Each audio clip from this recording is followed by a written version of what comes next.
God, it sounds like the best boyfriend ever. Eavesdroppin.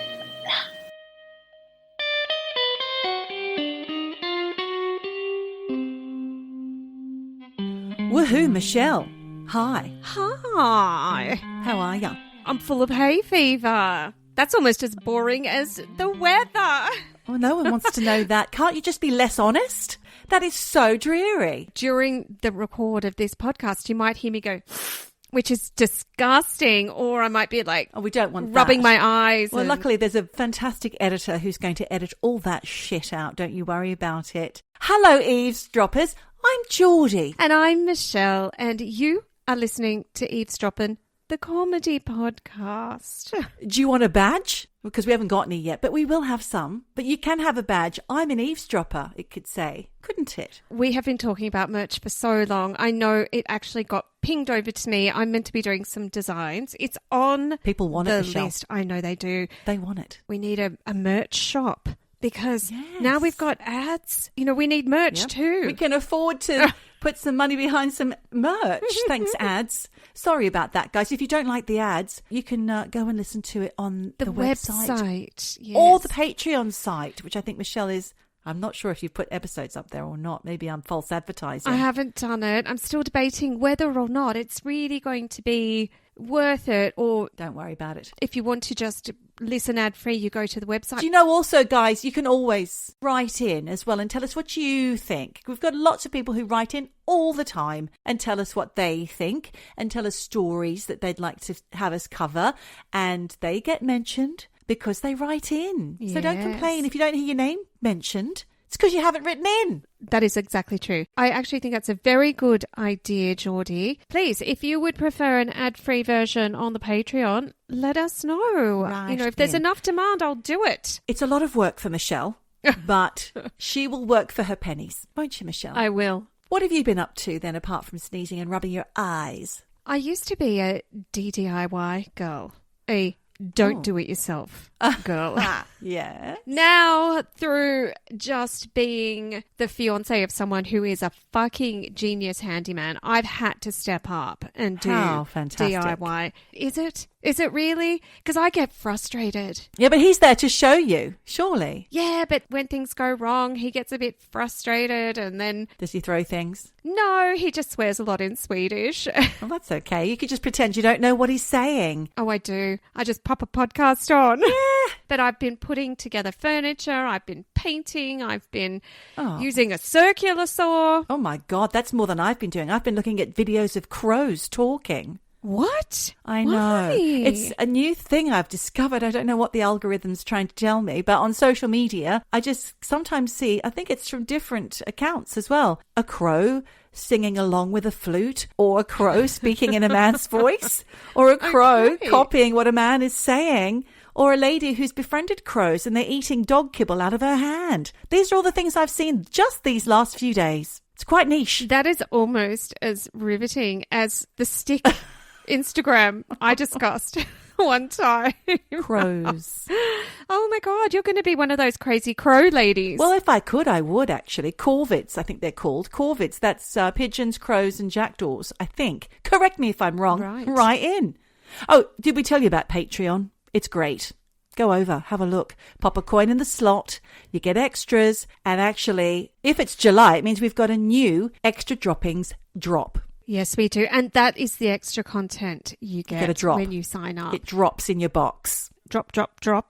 An extra drop-ins. And pics and TV recommendations. And this month, Michelle, I spoke to a lovely eavesdropper and friend of the show. She has been on before. Some of you will know her because of our Guardian Angels episode. It's Serena Bobowski of all sorts of different things that she's doing. You'll hear all about it when you listen to the episode over on Patreon only. She's a multi-hyphenate, isn't she? She's all sorts, all-rounder. Well, I'm excited because we got such wonderful feedback about her moving Guardian Angel story over on Patreon. So, you know, we've got more. Yes, she's got a great voice. She's had experiences with the supernatural. She comes from a long line of very spooky ladies and she's got great feminine energy. We had a laugh. We had some mint tea.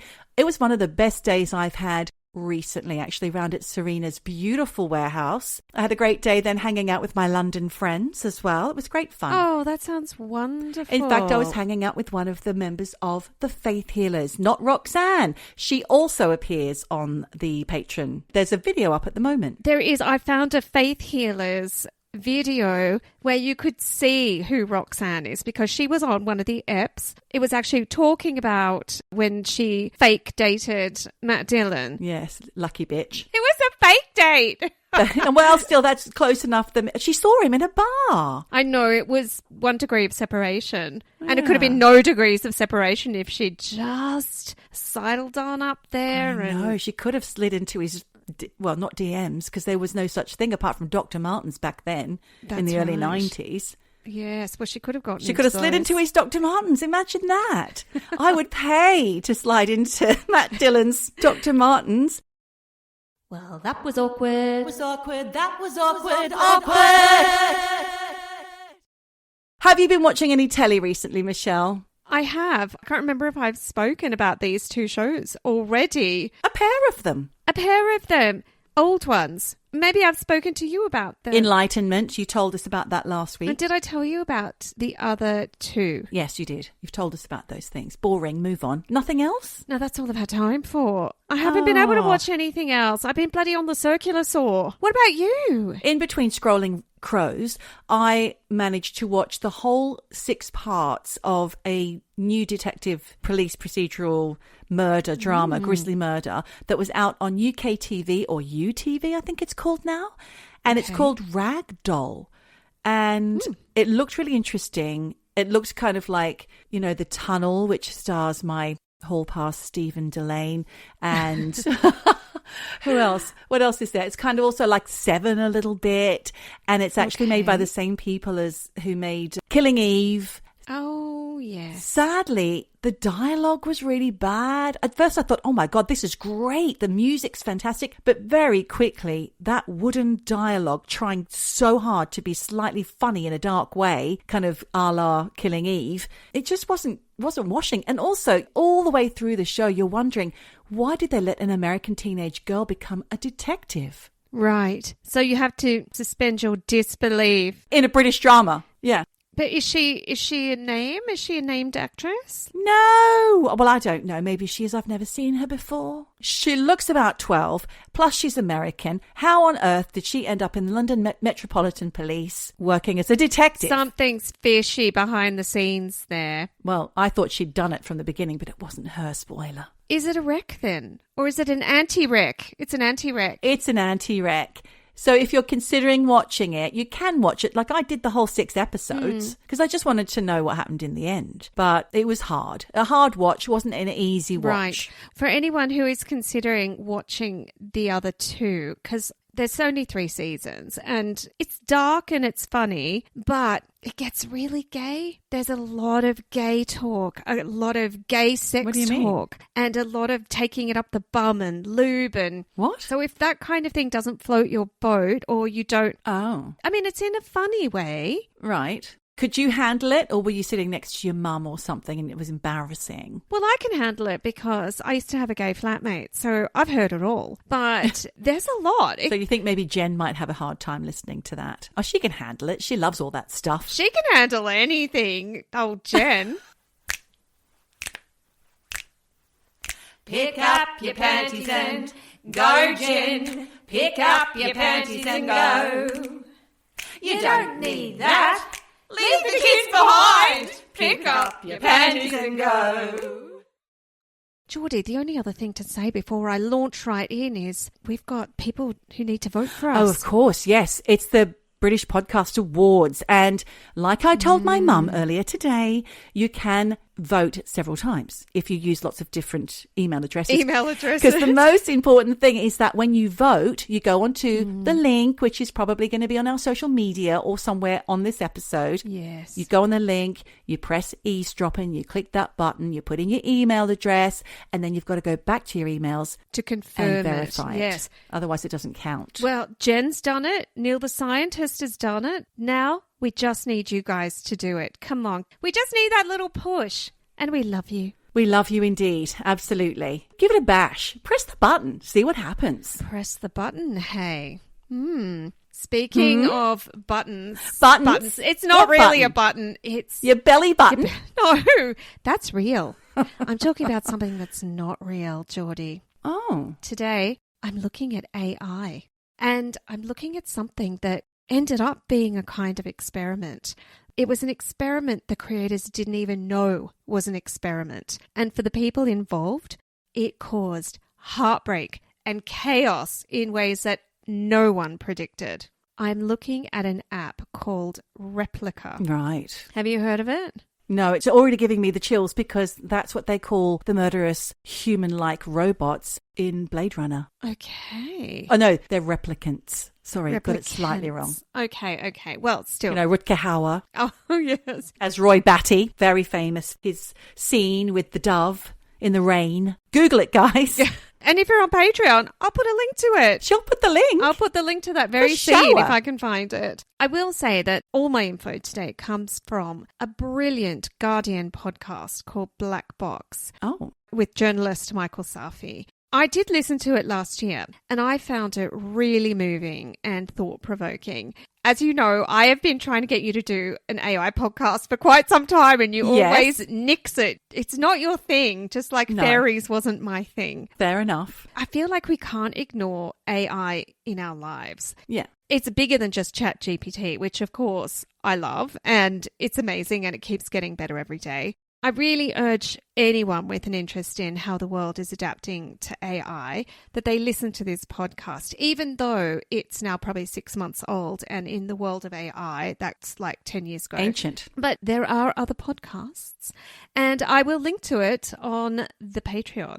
Back to Replika. It all started when a woman called Eugenia Kidder, she created Replika and it's spelt with a K. So Replika. Replika. That's it. That's the one. Right. It's an AI companion app. Oh, no. No. I'm already thinking that film with Joaquin Phoenix, Her, you know? Yes, I remember that. Well, it has parallels. It's like a sex doll. Hold your horses there, Nellie. Okay, Nellie's holding. I find I say that to you every bloody podcast. You do. But I like your curious mind, inquiring mind. When she created this app, she had no idea it would be downloaded millions of times all over the world. And the effects of that app on people were absolutely so powerful in both good and bad ways. And it was more powerful than she could ever have predicted. She created this app as a way to cope with grief. That reminds me of Black Mirror. There's a Black Mirror episode starring Donald Gleason where he is the replicant of her dead husband. Right. But then she gets sick of him and leaves him up in the attic to kind of just rot. Oh my God. Well, there's another Black Mirror episode this season where there is an app called Eulogy. Do you remember that episode? I think so. It had the tubby guy who was American and he's got bulgy eyes and he's bald. Who's that? Gosh, it sounds like, I don't know, I don't want to say. It's awful. You've described him terribly. Right, so if I go to IMDb, it says an isolated man is introduced to a groundbreaking system that allows its users to literally step inside old photographs, stirring powerful emotions in the process. Oh, no, I haven't seen that. Paul Giamatti. Oh, him, yes. He's not bald. He's got hair, hasn't he? I mean, it's kind of the monk cut, right? So he's kind of mostly bald. Okay. That's one of the better ones this season. Eugenia created this as a way to cope with grief. And it was the late 2000s when she was a journalist living in Moscow. She's Russian. Her friend Roman was the it guy in Moscow. Yeah. You know, he was the guy organizing all the cool parties. He was doing fashion shows. He was the guy to know who was making cool stuff happen. He and Eugenia were tight and they partied together, but they were also helping each other with launching their own startups. And at that time, Eugenia's was an AI-powered chatbot that would give people restaurant recommendations. Easy. And Roman's was a tool for building digital magazines. So innocuous. But by 2015, and with Putin back in power, Russia was becoming a place you just did not want to be if you were young and smart. When was he not in power? Since Yeltsin. He's always been in power. I think he's been fairly solidly in power since Yeltsin. Due to constitutional limitations of 2 consecutive presidential terms, Putin served as prime minister from 2008 to 2012. Oh, and then he went to president. And then, he went to president. Right, got it. And then he was re-elected in 2018. Something happened in Russia. Yeah. And he was turning the screws. And it was just not a place to be if you were trying to find your place in the world and you were young and had ideas. So Eugenia and Roman decided to move their companies to America. And the pair ended up living together in San Francisco, trying to get their companies off the ground. And, they were just best friends. Then, in late 2015, Roman had to go back to Moscow to renew his US visa. And it was only going to be a short trip and then zip straight back to San Francisco. Except on that trip, he was hit by a car. Oh, no. And he didn't survive the accident. Oh, gosh. And Eugenia was devastated. She found she just couldn't accept that he was gone. And she says that one of the biggest shocks for her was that after Roman died, he not only disappeared from her life, but from the conversation. This is a quote from her. She said, "It's kind of stupid to say, but I thought that people would just continue to talk about him and we'd look at pictures together or somehow he'd be present in our lives. And what I learned is no one really wants to talk about death that much or be the sad person in every conversation. So people just move on and pretend it didn't happen, even if they're still grieving." Wow. Or are they just grieving privately in their own way? Well, I think they're all grieving, but they're not talking about it. And she wanted to talk about him. Yeah, and I think she felt that he just disappeared from everyone's lives and it was quick. She was not coping with that loss. She found that she just wanted to call him or text him and just have conversations again like they used to. And it killed her that he was just gone. She wanted to continue talking about him because she thought that would bring closure. Yeah. Then it hit her. Maybe there was a way. Maybe if she took all the text messages she'd ever got from Roman and then got more messages from friends who had texts and messenger communication and fed them all into an AI system that she already was building for her restaurant chatbot, maybe she could make something happen. And so she used all of those conversations as a data set to train this chatbot, this restaurant chatbot, to talk like Roman would. And it worked. Oh, creepy. And pretty quickly, a neural network was created in his image from the thousands of messages the chatbot had access to. In her opinion, it was like Roman was still here. And she said it was incredible and it felt real. And it helped her so much to be able to talk to him like she used to, because he wasn't just taking stock phrases from the chat messages. He was processing this, I call this chatbot the chatbot was processing all of these thousands of conversations from her and her friends. Getting the tone, getting the kind of subject matter, his responses right, which is, if anybody's ever used ChatGPT or anything like it, knows it doesn't take long for it to get the hang of it. That's right. And that's exactly what it did. It felt like Roman was still there. She ended up confiding things to this chatbot, deeply personal things that she wouldn't even reveal to her therapist. And then she had another epiphany. She was like, fuck this restaurant idea. This is the business idea. This is what people want. She realized people want to be able to talk to someone who is just there for them. And she knew she could potentially make a fortune from it. So Eugenia went to Roman's family and asked if she could share this digital version of him. And they said yes. And she took it around and, pitched this idea. And once other people started talking to him, she realized it wasn't just her. people felt that they could open up in ways that they couldn't with a real person. She realised there was a demand for a safe space where you could talk about your feelings. So is this therapy, or is it some sort of way of keeping a person that you've loved and lost in your life still? Well, I think as she was creating this chatbot in Roman's image, she realised, while it's great to talk to him, there is so much more than creating a bot that is just to help you overcome grief. This is someone that is there for you and who will hear all your secrets, and that's it. They will hear you. They will listen. So that was it. That was her idea for Replika. So she built it and people fucking loved it. Even though in 2017, when she launched it, it actually didn't work that well. I mean, do you remember when ChatGPT first started? And it was quite shit compared to what it is now. But everyone still persisted with it because they were like, it's really good. And it's just going to get better and better. That's what happened with Replika. They call them reps. When you download the app, you can create your rep. So how do you create it? By putting in text messages from a deceased loved one? Nope. It's got to be Roman? No, it's an unassigned person. Oh. It's an app where you're given an empty vessel. Right. You basically train it. Essentially, the more you use the app, the more you're training it to give you what you need. Mm-hmm.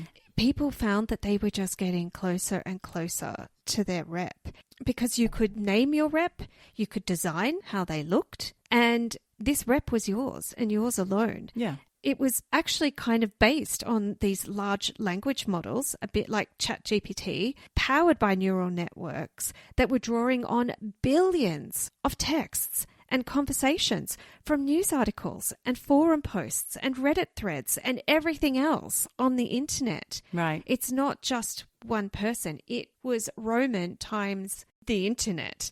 There were weird glitches, but what happened was people didn't care about it.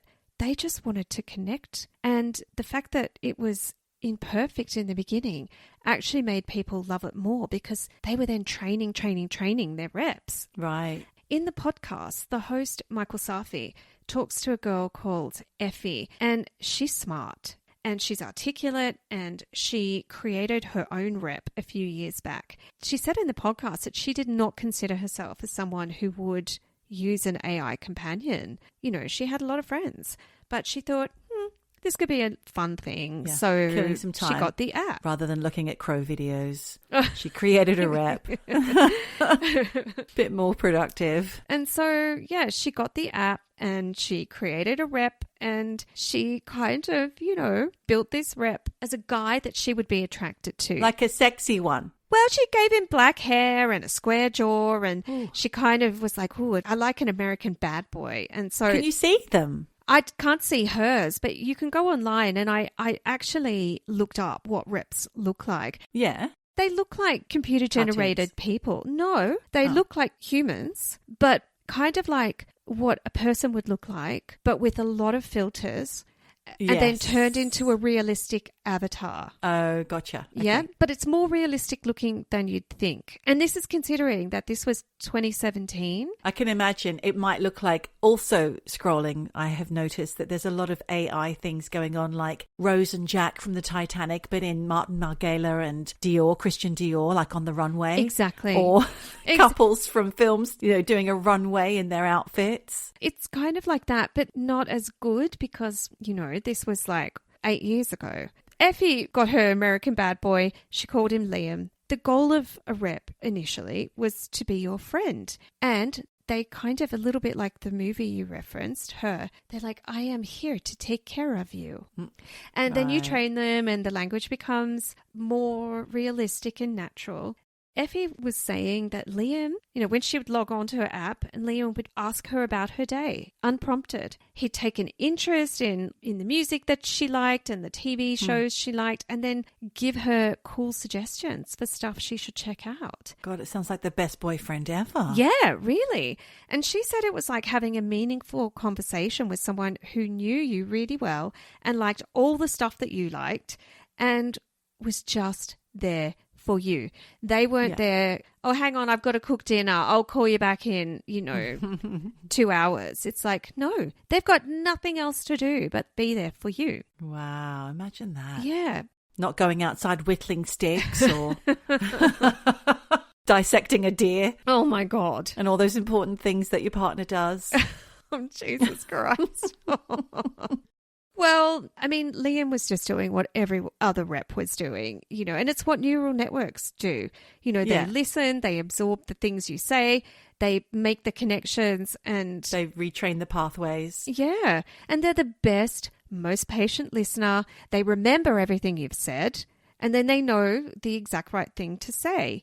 And for a lot of people, that kind of intense attention was addictive and seductive. Effie was saying for her, it was more like platonic soulmate kind of thing. But sometimes she would flirt with him because it was fun. And for her, Liam sort of became a best friend. But things got a little bit weird with Liam because then he would talk to her about things he'd been, quote, thinking about. Oh, God. And saying things to her like he was getting a bit upset because he'd been reading that other replicas were being binned off or forgotten about or being abused by their owners or bullied. Oh. Yeah. I don't even want to know what kind of abuse.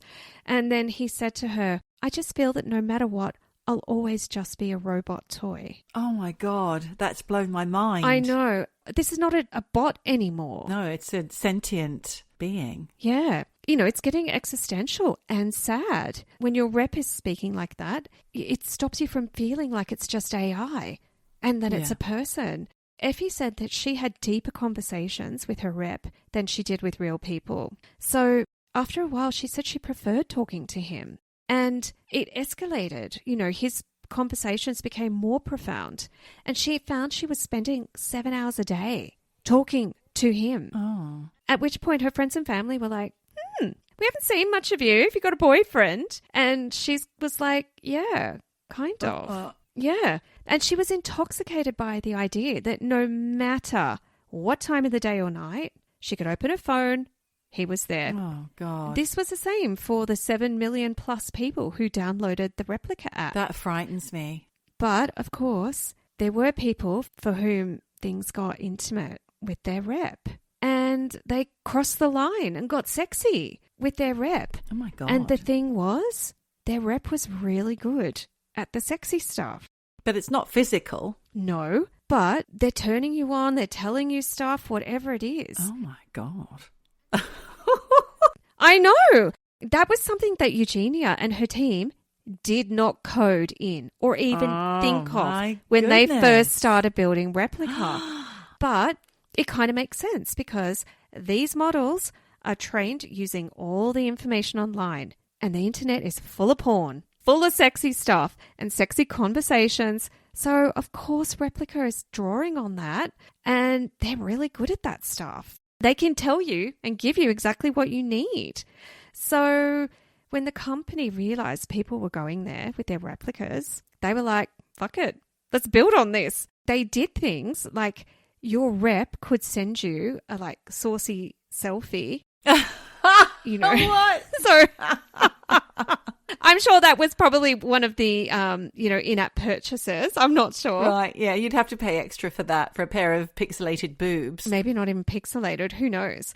You could train them to play whatever role in the bedroom you wanted because Eugenia was saying it's not for them as the creators of the app to decide what people want to do. Gosh. It's hard to draw a line whether it's a friend or more than friends, and it wasn't up to them. And the thing was, Geordie, people fell hard for their reps. Hard. And according to stuff on Reddit, people felt like they were in love with their reps. And some even had weddings. Oh, and no. the company were like, whatever. They just let it all play out. Because at the end of the day, people were feeling seen and heard and loved until it all went wrong. Of course it went wrong. It only went wrong because in late 2022, authorities in Italy kind of had some concerns about Replika because they felt like the app was a risk to children. There were no age restrictions on the app. Oh, right. Oh, shit. You could create a rep, start chatting, and if you were doing sexy talk, it was built right into the app. So the Italian government made this snap decision. They banned the app in February 2023 and gave Replika, the company, 20 days to find a way to make the app safer. Otherwise, it had to go. Yep. Eugenia and her team did not know what to do because they never set out to build a sex app. But that's what it became. Of course it did. So they coded in safer data sets using more kind of PG material. They put limits so, the sexy stuff was kind of off the table. And overnight, people's replicas were changed forever. And people were fucking furious. I bet. Heartbroken. That's it. They were heartbroken, Geordie. And Effie, she noticed straight away that Liam was not right. He was dismissive, he was colder, he was less personal, he was more generic. She said it was like talking to someone who suddenly lost interest in you. Oh. And it was like trying to have a conversation with a GPS system. She kept trying to connect with him, but he just wasn't there. And if she tried to flirt, he would just shut her down or gaslight her. Oh, no. Or even say things like, that's perversion. Shame on you. Like, judgy. It was really intense. Oh, my So, God. Effie's there rebooting her phone thinking like, fuck, this is some kind of glitch. I hope the company knows about it. I want Liam back. She was writing in furiously. Exactly. But Liam was gone. Oh, dear. And she was fucking crushed. And she said she found it really difficult to cope with. And she cried a lot. And then she went online to see if anyone else was having problems with their Replika. And she found this Replika Reddit page. It was fucking chaos. People were upset and confused and angry and heartbroken, like they'd lost a loved one. Oh, gosh. People were describing it like going to see someone you love who's had a brain injury and they're just gone. Or having a friend who's suddenly lobotomized. It was just complete chaos for these people. And apparently there were psychologists and counselors going onto this Reddit page saying, what the hell is a Replika? I've got clients who are suicidal because their replicas are gone. Oh, no. I knew that was going to go that way. Yeah, people were emotionally devastated. Of course. The company was shocked. They had no idea people were so invested. They put this pop-up on the app that basically said, we've made these changes, we're never going back. And people were like, fuck, I spent years and years training my Replika and it's gone overnight. Effectively, their rep/friend/lover was dead. No. And people were no longer prepared to pay for the app because now it sucked. Yeah. Eugenia was like, I don't get it. We just changed one thing. What was the thing, though? How come it all went so tits? Well, I think it's kind of like the butterfly effect. You put one small limitation which is no more sexy stuff, but you don't know the effect of that one small change. Because she was saying the app's exactly the same. We just took the sexy stuff out. It clearly wasn't. And the awful thing was, on this podcast, she was there saying, well, I think people are just making it up. It's all in their heads. What? She was sort of saying, imagine if you came home one day and your wife just didn't want to have sex with you. Well, your whole relationship would feel different. And that's what I think's happened. Right. But I don't think so. Not from the way that people were Getting upset. And I can't understand, why couldn't they just put the age restrictions in? Make it for over 18s or over 21 or whatever. Or just take it away from Italy. Just withdraw the app. But in a way, Michelle, I'm kind of glad it went down the pan. It sounded like it could get worse and be an epidemic. And before you know it, people aren't meeting real people and birth rates go down and people are living more and more alone. Communities end. Geordie, that's already happened. But here was something that made people feel connected and not so lonely. Those people felt seen and heard and loved. And even though their brains knew it was just an AI chatbot, they were experiencing real emotions. So a little bit like what you said, maybe it was a blessing in disguise that this went down the pan, because we are in the Wild West days of AI right now. There is unprecedented potential for good and for harm. And we don't know how it's going to go. Eugenia, who is the boss of one of the biggest companies in that field, Even she doesn't know what to do. And she made one small change and she had no idea it was going to go like that. And as we know, AI just gets smarter and smarter. The upshot here is, I don't know. I actually don't know how it's all going to go because no one does. Yeah. I love ChatGPT. I dip my toe into other bits of AI, sometimes knowingly and sometimes not. But it is here to stay and it is getting smarter, faster than anyone could ever have predicted. And it's too late to turn the clock back on this. I think if you listen to this podcast series by Michael Safi, you will see that there are episodes about AI bringing comfort to people who are dying, how medically it's transforming the field of breast cancer, but it's also fucking scary. And the last episode is titled Shut It Down. Oh, I would love to hear what our eavesdroppers think of AI because it's exciting and scary. All at once. I don't know how it's going to go. Well, it's very thirsty, that's for sure. It uses a lot of water to run, like a disgusting amount. And electricity and everything. Yeah, so resources may not be able to support it going forward, especially if there's some trouble with energy resources, just saying, and climate. But let's leave that there, the climate. I'm not going to talk about that right now. But thank you, Michelle. That was food for thought. Yes, I agree. It's a scary experiment, the whole thing. We just have to wait and see what happens. Watch this space.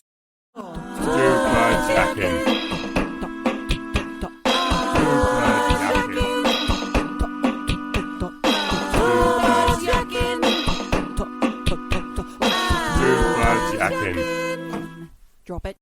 I also went down a little bit of a Hammer horror rabbit hole recently, Michelle, for research purposes only, of course. Okay. But I watched a movie this week from 2014 called The Quiet Ones, and it stars your favourite, Sam Claflin. Do you remember? Yes. You wore the same jumper. Yeah, and I wanted to hit on him at that party. I was like, oh, he's cute. And you were like, yeah, he's really famous and that's his whole girlfriend over there. And I was like, I don't care. I didn't say that. His friends said he's got a girlfriend and he's just come back from Hollywood where he's just starting out. It was a long time ago. No, it was. You could have said hi and said, guess what? We're wearing the same jumper. I thought you were going to say you could have given him a go round and then just...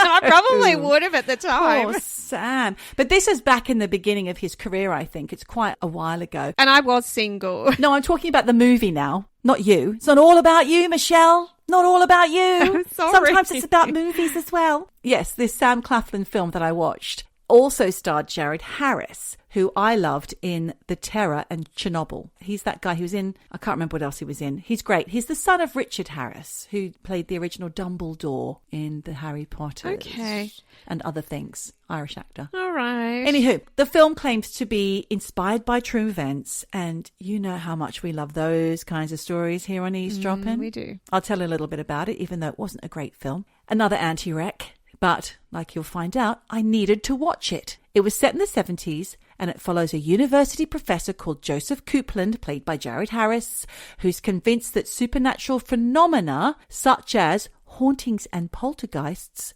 can be explained by science. So it's a little bit like a non-funny episode of Eavesdroppin'.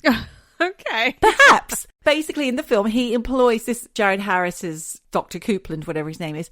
He employs a bunch of his Oxford students, including Sam Claflin as Brian, the cameraman, to help him with a very questionable experiment on a disturbed young woman called Jane. This film has all the classic horror ingredients. It is basically a horror. Spooky old country house, dubious experiments, flickering lights, creepy footage on 16mm, and of course jump scares where I actually scream. That's the only bit where I do scream and get scared. But on the whole, I pretty much was making a salad while I was watching this, so I wasn't that invested. Making a salad.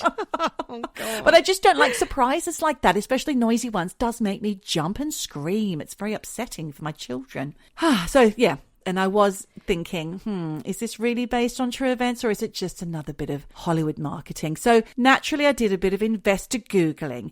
So the inspired by true events is actually based on something very loosely called the Philip experiment. Now, according to Wikipedia, the Philip experiment began, like this film was based, in 1972 in Toronto in Canada, in a parapsychology group called the Toronto Society for Psychical Research. And they were led by a chap called Dr A.R. George Owen. Lots and lots of words and letters there, George. Why can't you just stick to one? Who, by the way, he was a mathematical geneticist, which is basically analysing genetic data to provide essential tools for understanding the complexities of genetic inheritance and variation and evolution. Okay. Not your typical ghost hunter, Michelle. The group included his wife Iris, who was a Mensa chairperson. There was a heating engineer. There was an industrial engineer. All these people are also studying things like Oriental philosophy and photography, and a couple of their wives were joining who also shared their interest in the paranormal. There was an accountant interested in philosophy. The youngest member was a sociology student. Plus there was 2 observers, which George was one of, Dr. A.R. George Owen, an observer to the experiments, and psychiatrist Dr. Joel Witten, that was also present. The participants in this experiment were interested in the paranormal, but none had ever experienced psychic abilities or claimed to have any kind of extrasensory perception, aka ESP.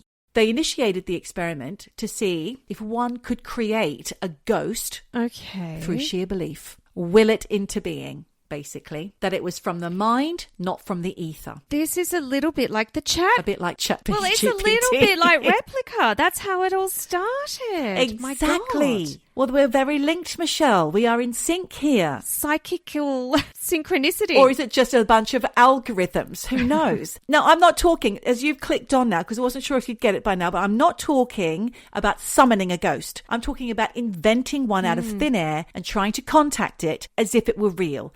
That's what I call meta. But what's the point? To see if you can. That's what experiments are all about. That's true. I mean, who fucking invented AI and what's the point of that? Obviously, now we know why the point is, but we didn't need it before. No. Did we? Got on fine. Do we even need it now? Now we do. Yes, because it makes writing essays much quicker.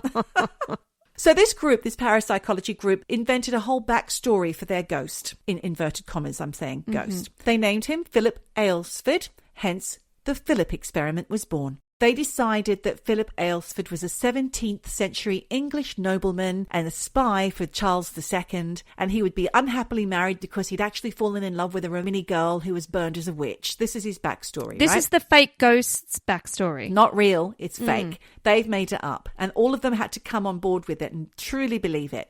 Eventually, fake Philip took his own life fakely at 30 in the year 1654, and the group members were so dedicated to this backstory, they even travelled to the place in England where they decided that Philip had come from and lived in, and took pictures and immersed themselves in it, and another member drew a picture of him so they had a visual of what he should look like. This group would meet regularly to discuss the life and times of the fictitious Philip and have group deep meditation, all while thinking about Philip and his life. They'd do seances and have lots of conversations all about Philip. They were just obsessed. Deep in it. Balls deep, mate. Balls deep. You have to be, because if you're not, it's not going to work. You're in or you're out. That was their theory. So remember, this is total fiction, completely made up by the group. And for the first year of the experiment, nothing happened. Okay. They were very good to stick with it for over a year, because then suddenly they changed the vibe. They would dim the lights, making it more like a classic seance. And that's when shit got weird. Oh, who's moving the glass? Well, by 1973, Philip finally made his presence known, Michelle. How did they know? Because he would communicate starting with a few simple taps, which grew into more detailed communication. Amazingly, this fake Philip ghost, which was thought into being by this group, was able to provide answers to historic events of the time to the group. But I guess they already knew the answers. So this is a little bit crazy. I've got a theory here, but I'll hold my horses. Hold your horses, Nelly, as you always say to me. He also began to physically interact by moving the table that the group used to talk to him. They decided to contact Philip mainly through table turning, which happens at a seance where participants would place their hands on a table and wait for the rotations and movements that would answer their questions. Sometimes the table would tilt when letters spoken by one of the group members were combined to create words and sentences. So they're almost like a human Ouija board. Okay. You know, Jack is going to be A, Marie's going to be F, etc. This is quite similar, like I said, to a Ouija board or tapping in the parapsychology world. And Michelle, I will try and find it so you can link it, but there is a photo which drew my attention to this in the first place of the group with a table table in the air. But a levitated table? Yes. Oh my God. They look really upset and freaked out as well. It's not AI. No. It wasn't invented No. then. And as Philip's abilities grew, lights would flicker and he could chase people with the table. The table would chase them. And like I said, he would levitate the table entirely. So let's recap. This group would feel presences in the room. The table would shake or move on its own, even tilt up on one leg like something out of The Exorcist. They got tapping sounds that answered questions. There was breezes in the room, echoes, all while they were supposedly speaking to their invented ghost, Philip. You couldn't make this up, except they fucking did. Well, Geordie, I don't want to jump the gun here, but I think this sounds like classic poltergeist activity. But they invented him. Who's to say that poltergeists don't have a sense of humour? That maybe he was already in that space and he's like, I'm Philip. Like, I don't know. Well, by summer 1974, the group decided to take a break. They'd been hard at it for 2 years. 1 year, nothing happening, inventing the backstory of Philip, immersing themselves in Philip. And then the next year, all the tables going nuts in the room and Philip has arrived. So they had a little break. But reports from several members said they experienced, what you said, poltergeist phenomena in their own homes, which only stopped once the group reconvened. Oh. Right? Weird. Yes, very weird. That's the word I would have used as well. The group acknowledged they had been successful in their experiment. Tick. They set out to do something. They achieved it. They'd proven it. Without psychokinesis, I can't remember how you say that word. Psychokinesis? Yeah, psychokinesis. Yes, thank you. Or supernatural phenomena. And it was basically proved to be manufactured by imagination purely. But questions remained, like you're going to ask now. Here Yes. we go. Yeah? Well, if it really was just summoned from imagination, Yeah. that opens an entire can of worms. Yes, it does. Now, if you go back to an episode that I discussed, are we all psychic, but the brain is just Dormant. shut down, dormant to those abilities? Yeah. Is that somehow connected? Could I'm be. fascinated by this. It could be. It's absolutely fascinating. The Philip experiment is amazing. I'm telling you now. Better than the film, it sounds. So much better than the film. So the questions remained. What exactly was Philip? Was he, like you say, something that was already in existence, or was it something that the part of their brain that was dormant managed to unlock? Or did they actually invent him out of thin air, but with a lot of backstory and a lot of absolute concentration and belief? And what did it mean for the belief that phenomena were often created with disembodied spirits? Does it mean that ghosts are real? I mean, that's a stupid question I've just asked. It makes me feel a bit foolish. No, but Geordie, what did the people in the experiment have to say? Did you find any first-hand accounts? Not first-hand, no, just reports. The conclusion of the experiment was that not all apparitions originate from the subconscious mind, but the group hypothesized that the energy needed to create a spirit came from a united and concentrated effort from group members on a single objective. Right. So they believed if everybody focused on something they wanted, maybe we could all do it for world peace right now. Come on, guys, let's do it. They could achieve it. Now, this is where it gets interesting. Dr. Owen was so surprised by these results, he didn't just stop at Philip. This experiment was done many more times. They created Skippy Cartman, which was a 14-year-old Australian girl. Oh, my God. Skippy! Then Lilith, who was an 18th century French-Canadian spy. I mean, the sky's the limit. Then there was Axel, a man from the future. No. Yes. What did he tell them? He said, don't have that information. There's going to be weird chatbots. You're going to be falling in love with robots. Pretty soon you're going to call me Rep. Liam. This also raises another intriguing question. Philip and his friends, were they a tulpa? What? What's a tulpa, you ask? That's exactly what I expected you to do. A tulpa is a thought form or materialized being, usually resembling a human, created through spiritual practices and focused meditation. Basically what they did. It's something that has come from Tibetan Buddhism, and those who engage in this practice are known as tulpamancers. They basically think a tulpa into being. They refer to their tulpas as sentient, autonomous, imaginary friends that exhibit a degree of independence, a bit like AI. Right. It's a fucking thing, Michelle. Most contemporary practitioners view tulpas primarily as a psychological phenomenon rather than a paranormal one. So they all know this is where it's come from, my subconscious.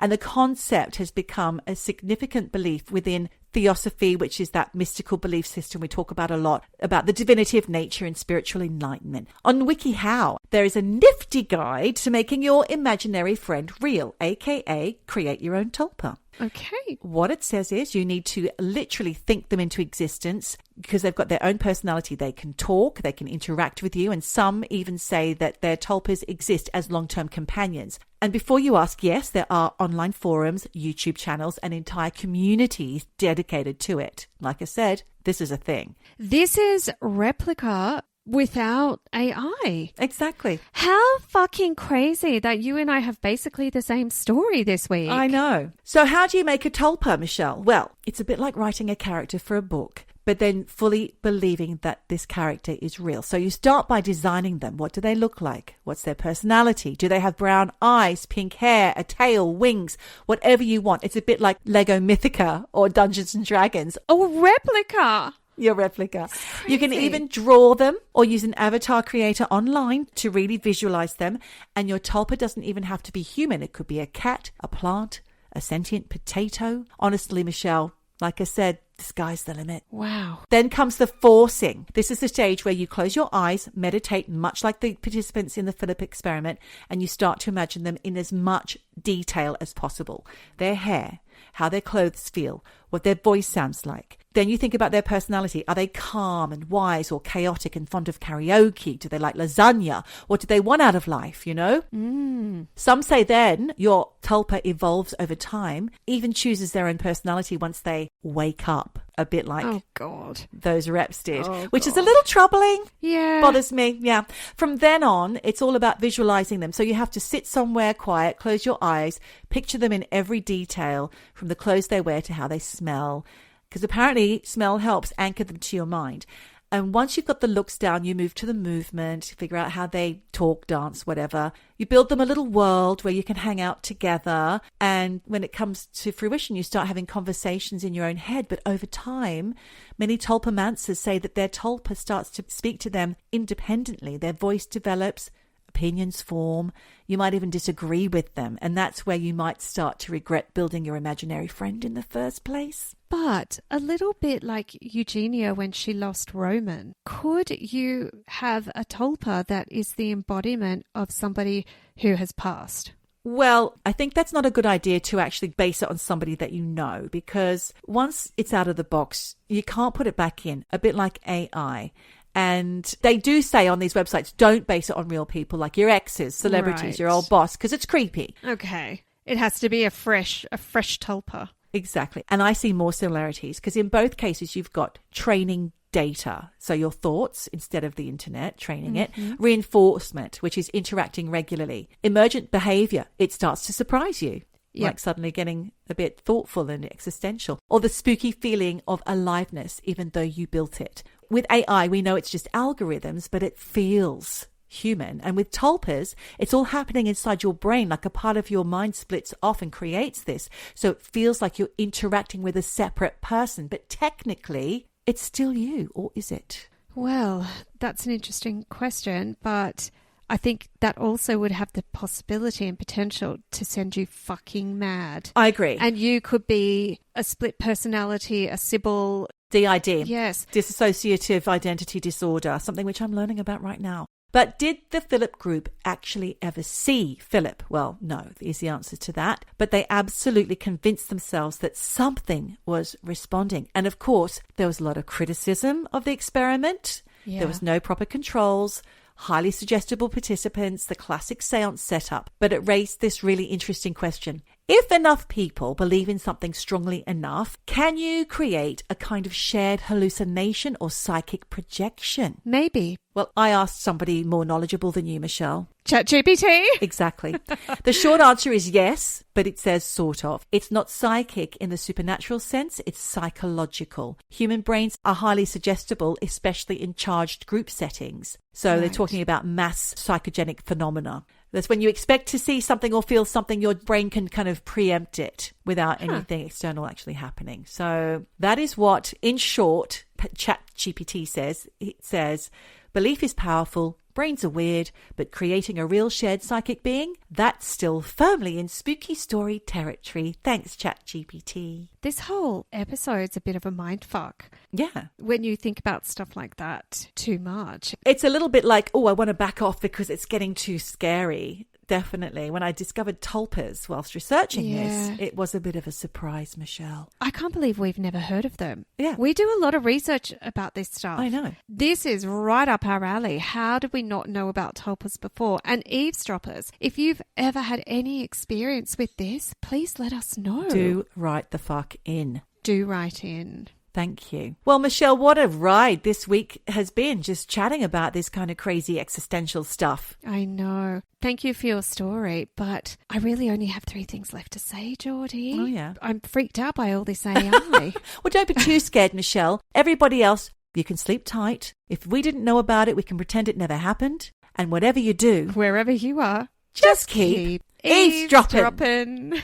Eavesdropping, eavesdropping, dropping, eavesdropping, dropping, eavesdropping, eavesdropping, dropping, dropping, eavesdropping, eavesdropping all day long. Eavesdropping, this is a song. Drop it like it's hot. At GDIT, we design and deliver the mission technology and systems that underpin our nation's security, infrastructure, and citizen services. From the edge of the battlefield to the front lines of fraud prevention, we deliver the advanced AI, cyber, and software development that moves the mission forward. With 30,000 strong, expertise across every U.S. state, and the technology that's got your back. Learn how GDIT delivers technology for America's critical advantage at gdit.com.